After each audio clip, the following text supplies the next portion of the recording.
మీరు శూషన్లో కనబడిన యూదులందరితోనూ నా నిమిత్తం ఉపవాసం ఉండి ప్రార్థించాను. నేను కూడా నా పరిచర్యలతో కూడా ఉపవాసం ఉండి ప్రార్థన చేస్తాను. 3 రోజులు. ఉదాహరణకు మనకి ఇప్పుడు ఎన్ని గంటలు?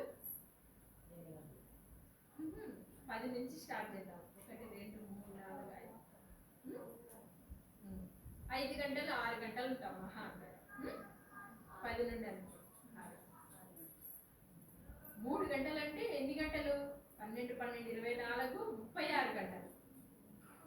6 గంటలు ఎక్కడ? 36. దేవుని పిల్లారా, అంటే ఆ పరిస్థితి, ఆ వేదన అనేది ఒక్కసారిగా 127 సంవత్సరాలు ఎన్నో పట్టణాలలో, గ్రామాల్లో ఉండే యూదులందరూ సంహరించబడతారు. ఎంత భయంకరమైనటువంటి వేదన, ఘోష కలుగుతారు. ఉదాహరణకు ఒక ఊరిలో ఒక 20 మంది 30 మంది వేసుకున్నాం అంచనా. అలాంటిది ఎన్నో పట్టణాలలో, ఎన్నో రాష్ట్రాల్లో ఎంతమంది యువతలు చనిపోతారు. ఎంత ఆవేదన, తపన ఉంటుంది మొర్దెకై చేస్తే కదా.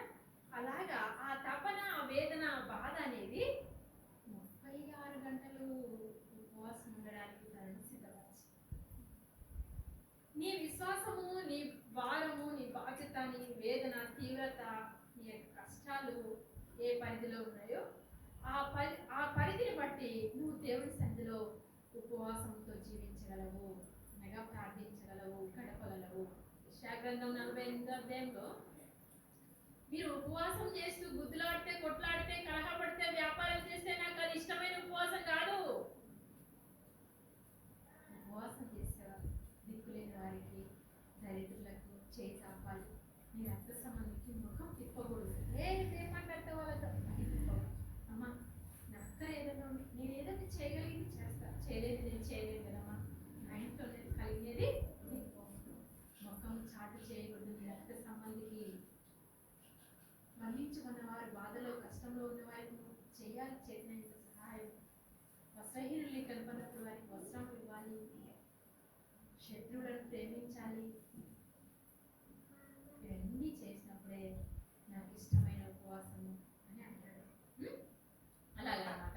అలాగా దేవుని సన్నిధిలో నీ యొక్క ఆత్మీయత పరిపక్వతను బట్టి, నీ విశ్వాసాన్ని బట్టి, నువ్వు ఎదుర్కొన్నటువంటి శోధన, పరిశోధన, పరీక్షలు, లేకపోతే వేదన, దుఃఖము, అనారోగ్యం, అప్పుల సమస్య, కష్టం, వీటన్నిటిని బట్టి నీవు దేవుని సన్నిధిలో జీవించేటువంటి జీవితము ఉపవాసము. ఉపవాసం అనగా పరిశుద్ధత, ప్రత్యేకమైనటువంటి జీవితం. దేవుని కొరకు ఇష్టం లేనివి తొలగించుకుంటా. ఉపవాసం అంటే ఒక పూట తినకుండా మానుకునేంత మాత్రాన ఉపవాసం కాదది. దేవునికి ఇష్టం లేనివి దూరం చేసుకుంటూ, తొలగించుకుంటూ వచ్చేది ఉపవాసం. అంటే ఇప్పుడు పథ్యం ఆహారం తింటాం మనం. సిజరింగ్ అయినా, జ్వరం వచ్చినా పథ్యం ఆహారం తింటాం. పథ్యం అంటే తెలుసు కదా, అదే అవి ఇవి ఎక్కువ శాతము అది దేహానికి. అట్లా ఉపవాసం చేసే ఉపవాసం కూడా ఆ రోగం తొలగించబడుతుంది, దేహానికి ఆరోగ్యం వస్తుంది. ఆత్మకు దేవునికి విరోధమైనవి చెడు మాటలు మాట్లాడుకోవడం, ఇతరుల మీద ఆశ్చర్యపడడం, దేశంగా ఒకరికొకరి కొండలు చెప్పుకోవడం, మోసం చేయడం, ఇలాంటివన్నీ కూడా నాది నెరవేరాలి, నేను చేయాలి, ఇలాంటివన్నీ కూడా రోజు ఆత్మీయంగా ఎదిగే కొద్దీ తొలగించుకుంటూ రావాలి. కుటుంబంలో, సంఘంలో, సమాజం, ఉద్యోగం చేసే కాడ, వ్యాపారం చేసే కాడ ఎన్నో అడ్డుపుడులు ఉంటాయి. ఒక పని చేసే కాడ అడ్డుపుడులు ఎన్నో ఉంటాయి. పక్కన చేల వాళ్ళ కాడ కూడా ఎన్నో అడ్డుపుడులు ఉంటాయి కదా. వాటన్నింటిలో కూడా నేను మరుగుపరచబడాలా, నేను కనబడకూడదు అన్నదే అవతల వ్యక్తిని, తన వ్యక్తి దేవుడే చూసుకుంటాడు. ఆ వ్యక్తిని నా వంతు భాగం నేను ఆ వ్యక్తికి ప్రతికీడు చేయకూడదు అనేటువంటి ఆలోచన కలిగినటువంటి జీవితమే ఉపవాసము. అలాగా ఎస్తేరు తన జీవితంలో ఇలాంటి పాపాలు ఏమీ లేవు, కానీ అలాని ఉపవాసం ఉండాల్సిన అవసరం లేదు. కానీ వారికి వచ్చినటువంటి ఆ భయంకరమైనటువంటి ఉపద్రవమును బట్టి, ఆ సంహారకుడు దూత, శత్రువు యొక్క సాతాను యొక్క దూత వాళ్ళు వెంటాడుతున్నటువంటి కారణాన్ని బట్టి వారి జీవితంలో వారు చేసినటువంటి చక్కటి తీర్మానం ఉపవాస ప్రార్థన. సంఘాల్లో ఉపవాస ప్రార్థనలు లేవు. మహా అంటే గంట 2 గంటలు కనీసం వచ్చి ప్రార్థించడానికి కూడా బరువు అయిపోయింది. రోజుకు 3 సార్లు 4 సార్లు తింటాం. దేవుని కొరకు ఒక 2 గంటలకు వస్తున్నది అల్లాడిపోతుంది.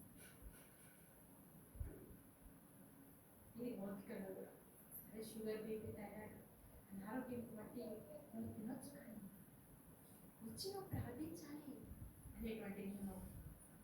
నువ్వు నిజమైన ఆత్మీయమైన ఉపవాసం అయితే దేవునికి ఇష్టమైన రోజు రోజు రోజు రోజు తొలగించుకుంటున్నా అవి తొలగించుకోకుండా నేను టీ తాగి, పళ్ళు తిని, ఆ జ్యూస్ తాగి 3 గంటలు రోజు ఉపవాసం ఉంటానంటే ఏం లాభం? మాట మీరు మార్చుకోలే, ప్రవర్తన మార్చుకోలే. నేను మధ్యాహ్నమే భోజనం అంటావు, రోజు మధ్యాహ్నం తినను, ఇది సంవత్సరాలు అయిందో అంటావు. నా లెక్క ఉపవాసం ఎవరుంటారంటావు? ఏమైనా దేవుని బిడ్డారా? దేవునికి ఇష్టమైనది ఏంటంటే దేవునికి ఇష్టం లేని మనం తొలగించుకుంటూ రావాలి. దేవుడు కోరుకుంది. అందులో భాగంగానే ఎస్తేరు తన జీవితంలో నాకు వచ్చినటువంటి పరిశోధన పరీక్ష విషయంలో అట్లా పినతండ్రిని సంతోషపెడతా ఉంది, భర్తని సంతోషపెట్టలేదు. కానీ నీ మీద అనుగ్రహం, దేవుని యొక్క దయ మీద, అనుగ్రహం మీద ఆధారపడి నేను నశించదను అనగా తండ్రి మాట ప్రకారం ఏం చేయాలి? రాజు దగ్గరికి పోయి మనవి చేయాలి. అది తండ్రి యొక్క మాట తీరు. చెప్తున్నాడు తండ్రి, నువ్వు వెళ్ళి రాజు దగ్గర మనవి చేయి మన గురించి అంటున్నాడు. కానీ రాజు పిలవలేదు. నేను ఎలా